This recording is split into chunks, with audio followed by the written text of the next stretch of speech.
our second webinar in a series about purpose-led organisations. My name is Juliette Day and I'm part of the Farleigh Performance team. And we are an organisation performance consultancy playing our part in what we see as a growing movement to make purposeful performance commonplace. This webinar will be for about 45 minutes and we will give you the opportunity to ask questions at the end via chat, so feel free to post as we go through. Our intention for this series is to hold a number of thought-provoking conversations about purpose-led organisations. We want to share multiple perspectives with you from leaders across a diverse set of organisations. Our special guests joining us in conversation with Graham Abbey is today Alison Park, who is the Global Vice President of Corporate Affairs at Mars Wrigley. Welcome, Alison. And Graham Abbey, who will introduce himself at the moment, was previously one of the first Chief Purpose Officers at Tate & Lyle.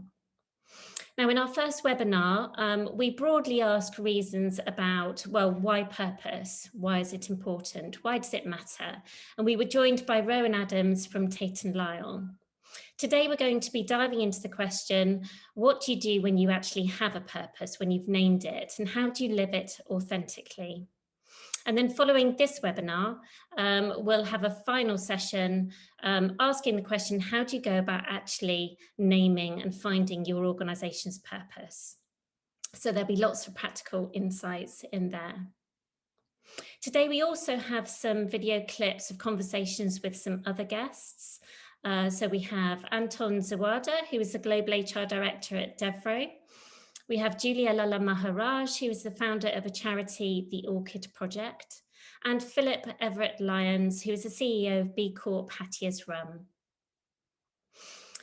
Okay, so today is all about living purpose and becoming a genuinely purpose-led organisation. Before we dive into that, I thought it'd be useful to clarify a little more what we mean by purpose and share some of our own thoughts on living purpose as some provocation for you. So for those of you who are relatively new to purpose, by purpose-led organisations, we mean organisations that are driven by a purpose that's beyond profit. Profit still matters and is vital, but it's not the reason for the organisation existing. It's an outcome of the organisation pursuing a higher cause. Now, we're certainly noticing that this purpose movement is definitely growing. And in the UK specifically, following changes in the corporate governance code, companies are under pressure to identify their purpose. And some research by Grant Thornton has shown that 82% of UK organisations have actually articulated a reason for their existence beyond profit. That research also shows that 6%, only 6%, are measuring the impact of their purpose. So this could sound like a tick box exercise. Some people are calling this purpose washing. But what if these organisations have simply taken their first step into naming purpose? What if it's just the start of their journey rather than any deliberate intention to deceive others? Are we perhaps at risk of shaming organisations before they even get started? Any organisation starting this journey can't possibly know the nature of the undertaking, but at least they're starting, even if they've been told to do so. So there's definitely a gap between naming and living purpose, but it's a positive gap, it's a positive tension, and it's something that needs a bridge. So I wonder if the real work here is actually about a shift in mindset. Living purpose requires organisations and leaders to step back from control and set their purpose free, let it go viral, let it become a movement, or even self-organise.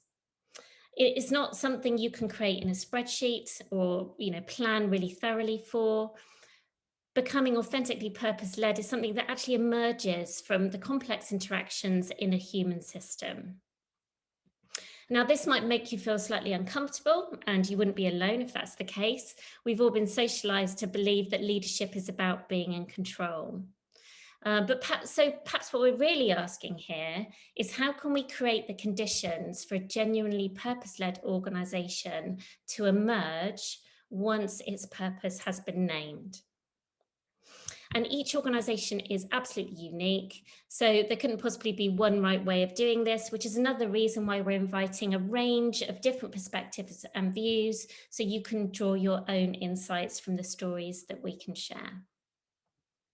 So without further ado, I'd love to introduce our special guests for today. So perhaps we could start with you, Graham, and your challenge is to do a 10-second introduction.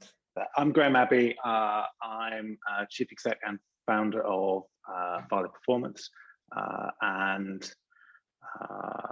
Well, this has become my life's work. I'm not sure I knew that this is where I was heading, but definitely the last 5, 6, 7 years, just seeing everything beginning to coalesce, and it feels as if we've got a real opportunity to make a real contribution. Thank you, Graham. And over to you, Alison, welcome. And I'd invite you to do the same, to rise to the challenge of a 10-second intro if you can, but also to be generous. It'd be amazing actually if you could give us a flavour for the Mars Wrigley journey to purpose before we dive into living purpose. Of course, Juliet, I'm delighted to be here today. So I'm Alison Park. I'm based in the US. I live in Chicago, and I lead the corporate affairs function globally for Mars Wrigley. Mars Wrigley is a century-old business, treating and snacking hopefully some of your favorite brands that you enjoy. And we operate across 180 countries. And so my job is to lead all of our internal and external communications, our public affairs, our consumer care, and our global foundation. And a couple of years ago, we have, following an acquisition, we were bringing 2 separate businesses together. Mars Chocolate, which just celebrated its 110th anniversary, and Wrigley, which just celebrated its 130th anniversary. So 2 very big, old companies with great brands, iconic brands. And that really started our purpose journey. It really started from bringing these 2 businesses together, and for us to look at, why do we exist? What are our similarities? What are our differences? We did an incredible amount of research internally, listening to our people, listening to the owners of the business, because we are a private family-owned business, looking at what our customers expected, what consumers expected, where they were going, where stakeholders were. And then from all of that mapping, we really arrived at a purpose that is better moments make the world smile. And we decided to really take a stand that smiling is important. It has massive health benefits. And for us, it's been quite an interesting journey, especially coming through a pandemic where you're not seeing smiles as often. And people have worry that they might not have had a couple years ago. And it's just strengthened our resolve for why purpose matters. And I'm looking forward to sharing the journey with all of you today. Fantastic. Thank you so much. I'm really excited about hearing more about your story. So before we put our first question to you, Graham and Alison, which is, how do you actually become an authentically purpose-led business? I'd like to share with you a perspective from a very different context, which may well have some parallels to how we go about living purpose authentically in organizations. Now, Julia Lala Maharaj is the founder of a charity called the Orchid Project, and they have a vision for ending female genital cutting across the world. So I'd invite you to listen to Julia's story about how she actually enlists people in a cause that seems to many to be impossible, because it's requiring them to change practices and mindsets that have been deeply embedded for centuries. What I've learned about helping people shift is that we had to make visible the positive change, the possibility for positive change, and that people could be part of something that they initially felt very alienated from. So one of my really early learnings was when I set up, I called it End FGM Now, and it was kind of full of outrage and full of, you know, how dare we let this happen on this planet, and we must end this practice of mutilation, and we must end it. And again, it was so humbling, because part of my journey was not to other people. So who really owned this movement? And it was absolutely the survivors. It was absolutely the communities where the practice was embedded. So it took a big shift, really, to ensure that that ownership was based in a different space. And then listening to those communities, those women who've been cut, that they wanted dignity. They wanted to ensure that this did not happen to their daughters. But they didn't want people pitying them or judging them or prosecuting them for having been part of cutting when they themselves had been cut. So what they wanted was a movement that was authentic. And so crucially, as part of that was just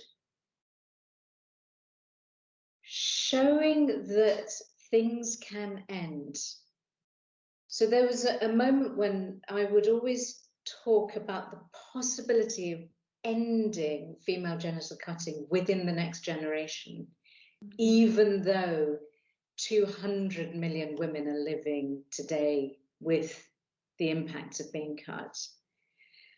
And the way I do that is point to the fact that foot binding in China ended in less than a decade.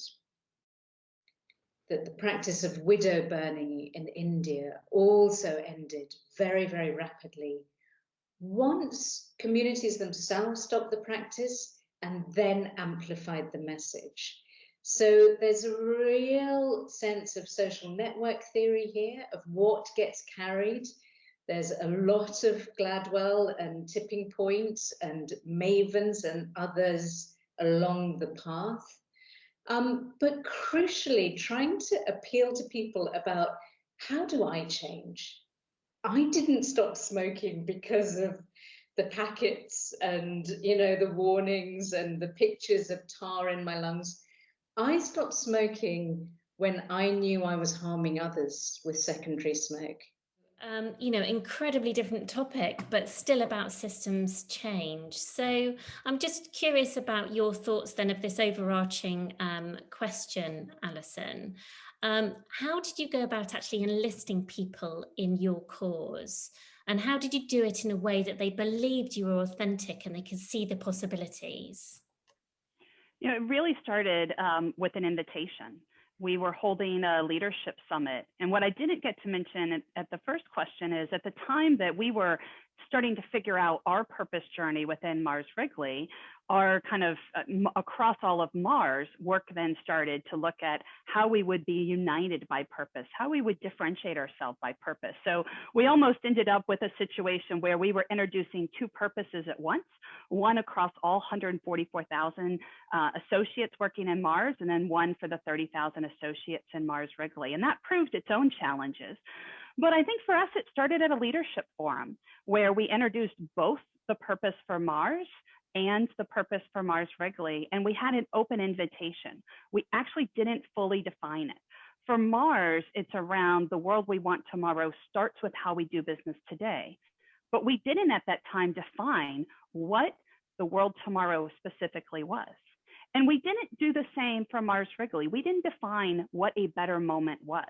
We just started to celebrate when we saw one. And it was in that act of celebration that actually we arrived at a place where how we would deliver these better moments and more smiles was through creating moments of connection, care, and celebration. And so it started less in communications, and you may find that funny for someone who leads communications globally for a multinational, but it started in our actions. And I think, you know, the old adage that, you know, your actions speak louder than words. And then we started to see how our people started to internalize it. And then from there, we celebrated that more. And that's really what we've continued to do over and over again over the past few years. Amazing, thank you. I mean, that sense of ownership and letting go and handing it over to others is coming through very strongly there. And what about you, Graham? Because you had an interesting experience, an approach to doing this at Tate and Lyle. How did you build trust with people so they believed your purpose was authentic? Yeah, I mean, I'm struck by the listening to both Julia and Alison speak. I'm reminded of this idea that we only own what we create, which is a sort of quite an inconvenient truth when you've got 30,000 associates, or you're trying to change, a whole system, and the way Julia spoke to, that really seeing everything from those people who've been directly affected rather than from your own perspective. And I think that was a big lesson I think I've learned in the work in this space. The need not to see just the leader's perspective on how things need to be or to be different, but to be able to find a way to really properly listen and really properly engage, and to allow some things to happen that you might not actually wanted to have happened or thought might happen or were on your plan or your vision on what it would be, but that could then be very genuinely owned by others. And of course, at the heart of this, it is only authentic if it's authentic. You somewhere there has to be some truth for you as leaders of an organization, for the organization itself, and why this is legitimately our purpose and what we're trying to do. I think I've seen a few too many organizations try to pick a purpose off the shelf, as it were, and try it on and sort of feel that this, I quite like the fit of this purpose, whereas it feels an authentic purpose has to come from within. It's fascinating, Alison, hearing you talk about a 110-year-old business and a 130-year-old business kind of coming together. And of course, they were together for quite some while within the Mars system, within Mars Inc., until they were brought together. So they were sort of neighbors or for a while. So, but that's that sense of really finding something that was within you and was truly part of what it was for you, whatever that turns out to be. And only almost you within that system knows whether your purpose feels authentic or not. Does that ring true, Alison? Is that how was, because and we were in conversation around that kind of time, so I know the process of kind of naming in that instance was less than entirely straightforward. So how did that emerge for you in a way that felt authentic? I think it was really challenging. Just to be honest, I think it would have been a lot easier if it was, we were announcing a new acquisition, we were bringing everything together. But no, as you said, Mars bought Wrigley in 2008, and they coexisted as completely separate businesses. And it wasn't until 2016 that we brought them together. And, especially in an older organization, it's one thing when you have a brand new business and you have a very clear why and you build that business. And we've seen a lot of really great businesses do that. But when you're taking a legacy business with iconic brands, you really have to look at the heritage of, where has this business come from? Why has it existed? And you have to make some choices around, if you are going to truly be differentiated by purpose or on purpose, what are the things you are going to stop doing? So you almost have to kind of do a full kind of organ surgery to really understand, is this something that's just going to be a statement that you're going to use and it may ring hollow? Or is this something that's actually going to really drive your strategy, your business, your engagement, your performance? I'm a big believer that purpose does fuel performance. And then you start to look at, everything from, how do my brands behave? Who are the partners I seek? What are the type of employees I want to attract? What are the type of people I want to retain? What decisions might I do or might I not do? And how do they align with the purpose? And so the purpose becomes kind of the core of a filter that you use for every single way in which a business operates. And that's been quite an interesting journey for us, especially because in large organizations, things are often top down. Purpose for me really starts to kind of come through the organization when it is an invitation and when you give it up to the masses and they start to internalize it. But you can also then have other challenges of all of a sudden you wake up one day and people have internalized it all these different ways. And then you have to decide, well, how do we narrow the focus or how do we broaden the focus? So I've seen lots of different things that have worked and not worked along the way, but I think it absolutely has to start with what is going to direct all of your operations going forward. It has to be that North Star. Fantastic. And I just want to pick up with our second question, Alison, to dig a bit more into the impact of actually living a purpose. So you talk about taking a really thorough look at your whole organization, impact on people, on decisions, on strategy. So our second question is, how does having a genuine, authentic purpose have an impact on your employees? Now, I'd like to share with you a short video from one of our clients. We have Anton Zawada, who is the Global HR Director from Devro, and he describes a range of ways that, having named their purpose, they're now embarking on actually embedding it, and it gives you an indication of the multiple levels that it impacts on. We unearthed our purpose.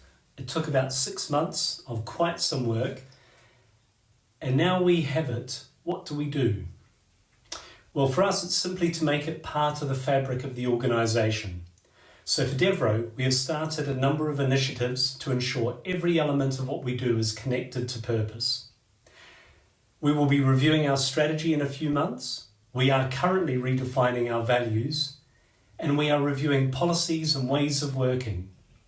We are also, and perhaps most importantly, creating space and time for our management to connect to purpose through workshops that will equip them with tools to take back to their teams to explore what purpose can mean for them, how their teams can add a layer of value together responsibly better. We are also sharing our purpose in interviews and checking in to see that candidates can connect to it. And we are exploring what does not connect with our purpose and making decisions to stop. And underpinning this all is an internal communications program to ensure we continue to share progress on purpose, keeping our employees involved in the journey. So, just building on this and it would be great to understand even more, Alison, from your point of view, what impact has purpose had on all of your colleagues and your employees, on their experience of working in your organisation? I mean, you're going to them and asking them to contribute, and you're also weaving it into all the processes. What impact has that had? Yeah, I mean, I think, first of all, I'm really fortunate to be part of Mars because we've always been a business that's been guided by our 5 principles. And we firmly believe that what's made us successful is more than just thinking about the bottom line. For us, we really do believe that purpose fuels our performance. And our CEO likes to talk about purpose plus performance equals possibilities. And he's so right when he says that, because when we look at purpose, we know it matters to our people. We measure our engagement by Gallup, and our engagement, our grand mean is 82nd percentile, which is basically Gallup would tell you that is a high performing culture. And we have a very strong culture, and culture can work with or against you. And so you've got to harness that culture. So we know that it really does drive the engagement and the performance of our people. It matters that they're getting up and doing good and creating smiles and making the everyday moment more meaningful, or that once in a lifetime moment stand out even stronger. We also know that it's a massive attractor. You know, when I look at all of the research coming from Gen Z consumers, for example, they want to know, you know, what a brand stands for, why it stands for that, what good it is doing in the world, how it is making a positive societal impact. And so whether you're trying to attract new employees to your business or you're trying to attract new consumers, like most businesses are, they want to know what you stand for and why you're doing certain things and why you're not. And then I also think it just provides a very clear path forward of where you engage and why you don't. So, you know, for us, for example, last year during the pandemic, we were able to take some very clear positions around doing our part not to spread the virus, of ensuring that our people would be taken care of. For example, not furloughing any people, not doing layoffs over a certain period of time, so that our people could, whether they had a job to go to or not, they felt like the company was going to take care of them. And we also halted travel because we didn't want our people out on planes, you know, spreading the virus, being put into different situations. And so I think when you are able to say, look, because we are purpose-led, our actions then drive X, then you're able to start to look at the key performance indicators and say, well, this is what we're striving for. We're striving for a high-performing team. We're striving for an engaged culture. We're striving for business growth. But at the end of the day, it's got to all come together for us in what we call the Mars Compass, which really unites our business around both the top line and then the positive societal impact and our reputation and view on trust. I love the way you connect, you know, the human with the key performance indicators and performance as well, beautifully, and how you describe that. Graham, what are your reflections on this aspect? Well, I mean, I'm sort of reliving some of the various things I've had the privilege to do in the Mars system over a number of years, and I'm sort of coming back to your original question about authenticity, and I think one of the reasons I experience what you're doing, Alison, as being authentic is the connection with your principles and with your, if you like, with your culture, you know, and you're doing what you're doing in a very Mars way. So it feels as if there's something very important in all of this about identity for businesses, about how businesses start to see and understand themselves. And it was interesting listening to Anton talk about having done work on purpose, you know, coming to revisit values, as it were. You know, so you know, the sense that all of these things are in the wider system, the sort of performance system that enables you to operate consistently, and you sort of move one thing. And you can't move one thing without then sort of checking in with all the other things, you know, and somewhere in all of that, you've got some very stable points, you know, and certainly a business like Mars with your history and your principles. And, you know, for anybody that's not really been able to work in Mars or study Mars or see Mars, you know, that's been a real foundation point for you from the outset, from the Mars family. And maybe that would be, yeah. Could you say just a little bit more about those principles and how those principles have played a part in your purpose and the work that you're doing now? Yeah, I'm happy to. So we have 5 principles at Mars. Many companies have principles. Some, you know, I've worked in and they just kind of are on the wall. And I can tell you that is not how it is at Mars.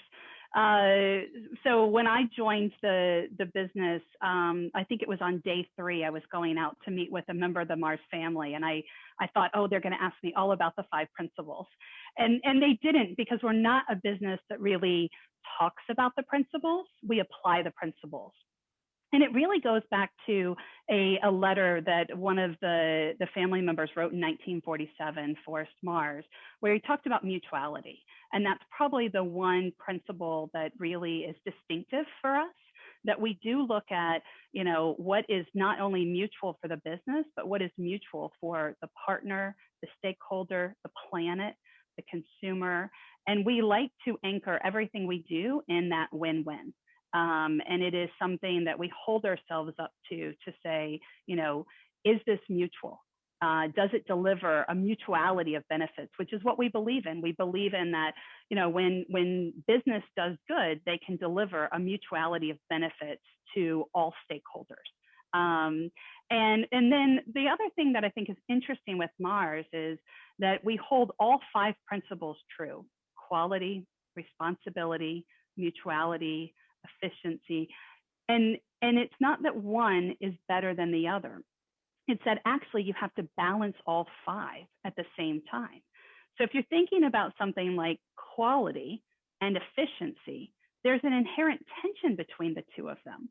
And that actually is, I think, in the kind of the secret of, you know, a lot of our culture, is that you have to balance these tensions just like we have to balance things in life. And then for us, our purpose kind of naturally flowed out of that. I mean, this has been part of the culture for decades at Mars. And then we were able to really harness that. But then we also started getting questions around, well, you know, when would I use the Mars purpose versus the Mars Wrigley purpose? How does it all stack together? What does this mean for our brands? And so, you know, as we started to define the world we wanted tomorrow, which I spoke about at the beginning, across Mars, we developed 7 definitions. 4 of them are the separate segment businesses that we have. We have 4 separate businesses: pet care, food, what we call Edge, and Mars Wrigley. And then we have 3 transversal definitions around planet thriving, people thriving, et cetera. And so we use those 7 definitions interchangeably to then anchor on what is the change we're trying to make in the world? What is the impact that we want to see? What is driving all of us beyond a profit to live our 5 principles and be led by purpose? Fantastic. That's so interesting. Thank you, Alison. And it really sort of builds on some of those themes that are emerging around how it's all interconnected as you step into this journey to really authentically live purpose. Just moving us on briefly then to our final question, which is extending this theme of impact. Be really interested to hear more about the impact of purpose on your organization more strategically. So Sammy, would you be able to play our next video? So purpose within our organization, it's the go-to. As a B Corp again, it means that we can go back to the core values of the company. So before we make a decision, is this the best possible decision to make based on our values of people, planet, and profit? So when we're looking at our packaging, for example, every piece of new packaging we spend just a little bit longer on to make sure that is this the best recycled and recyclable product that we could be using? What are the inks made of? Do we do due diligence on our supplier to ensure that everything that they're telling us is credible? And then when that comes into the company, those values stick. So everyone at all point of their daily routine or tasks are thinking about that as the forefront of their thoughts. The impact that purpose has had on people, I've covered a little bit before, but it means that we just have attracted an amazing group of individuals to the business. So, and if we lost that purpose or we weren't true to it, then that may suffer. But the people we attract are outstanding, and we're building our company on excellent people. So some really specific and tangible examples there from Philip. In packaging, for example. I was just wondering, Graham and Alison, either of you wish to step in. Could you bring to life the impact of purpose on some really specific strategic decisions that you've made? I'm happy to kick that off, Graham, or would you like to go first? Okay, let me give some examples. You know, for a business that's going to stand for tomorrow, starts today, which is kind of how we shorten the Mars Incorporated purpose, or for the business that I lead the team on for Mars Wrigley, standing for better moments and more smiles. It's about incremental change. It's about progress over perfection. And in a business that operates in 180 countries, you know, it's also about stopping things that you are currently doing. And we have done that. We have decided not to move forward with certain partnerships. We've decided to agree to certain partnerships. And I think, you know, we look at it in a couple different areas. One, we look at it in our brands. So we look at, you know, all of our brands. How are all of our brands infused with purpose? What does it mean to be a responsible, inclusive brand across all of our brands? Then we look at some of our brands who are advocate brands. So an example might be a Maltesers that has done some incredible work around mental health, or Skittles that has also done some great work around pride. And then at the top, we look at our activist brands. These are brands that really champion a cause. A great example would be M&M's, where, you know, this year, at the beginning of the year, we have Super Bowl in the United States. It's the second most watched television sport event worldwide. And this was the first time we went out with one of our brands around purpose. And M&M's is really working to use fun to drive a sense of belonging.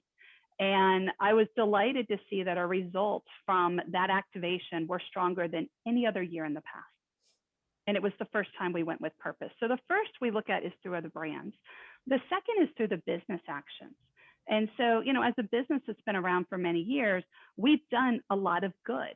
But how does that change when you now are anchored around purpose? And I'll give you some examples.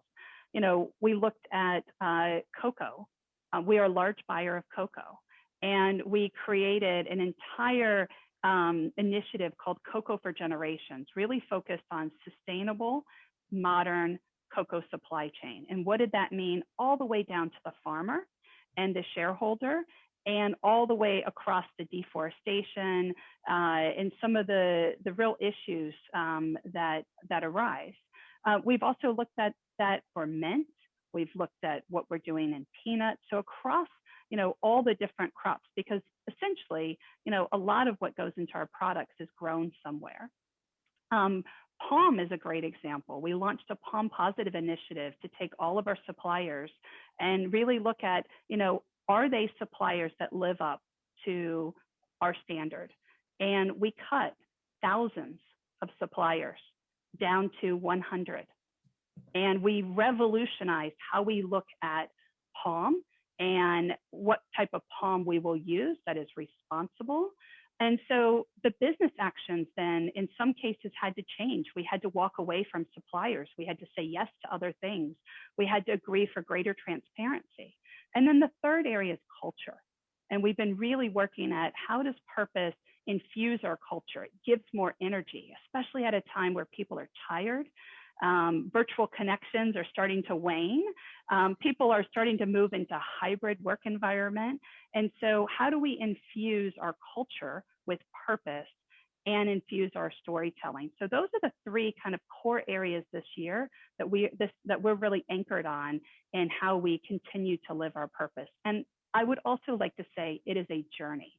This is not the type of thing that is a campaign that you put a marketer behind. It is a journey. And I would encourage everyone, start with that invitation. Let it flow through your organization. Be clear that you will need to make some change. Open up to that change and think about it on a year-on-year basis. How do you continue to refresh it and make sure that it is living for your organization each and every day? Yeah, I'm going to just pick up on that with your question, and I'm going to go back to my time with Tate & Lyle and worked with Tate & Lyle over a 5 to 6 year period. As you said, culminating as their Chief Purpose Officer.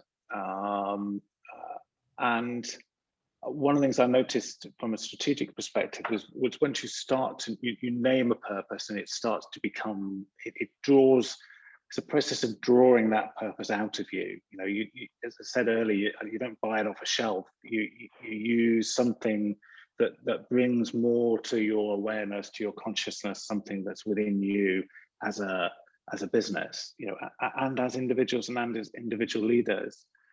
So there were, I think from the outset of us sort of naming our purpose was was a greater clarity of some of the tensions that we sat with strategically.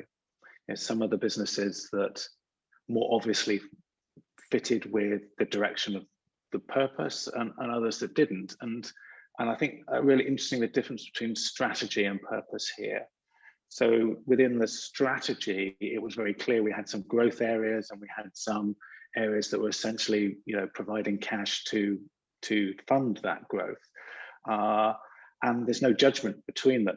They're just bits of businesses to move money around. Now, when you then overlay purpose and you start to say, well, you know what, this traditional business that we're in, which for Tate & Lyle was no longer sugar per se, but it was high fructose corn syrup, which, to be honest, is in a very similar sort of space.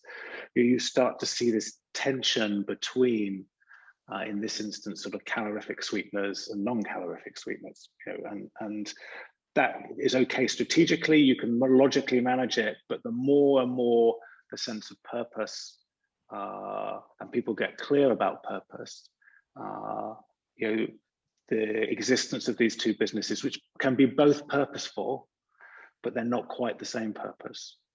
And I think now that you see that business essentially trying to split their business into, to divest of what is a very significant part of their business, the largest part of their business, because it's a recognition that these two businesses are on a different purpose. They can be on the same strategy, but they're not on the same purpose. And actually, there's, and that just over time has become intolerable, I think, and of course, there's all sorts of other things that drive those kinds of decisions. So it's not simple, but I think once purpose gets inside you, over time, it leads you to make some very different decisions. Yeah, that's fantastic. Thank you, Graham. So in our last couple of minutes, Alison, I'm dying to ask you, which I think would be a nice way to round off this conversation. What's it been like for you personally, being part of this whole experience and journey with Mars Wrigley? It's been once in a lifetime. I mean, a career opportunity, I think, where you can come into a business and really infuse the business with a purpose and use it as a lever, a strategic lever to drive results. It has not always been easy. It is not the type of thing where we just hired an agency and they just came and did it. And so, my advice to anyone would be, make sure you're up for the marathon, not the sprint. Make sure that it is a journey. Have a champion. That is really the role that I've played globally for our organization, is as a champion of purpose. You have to have someone who's looking across everything and really encouraging, because this is about new behavior.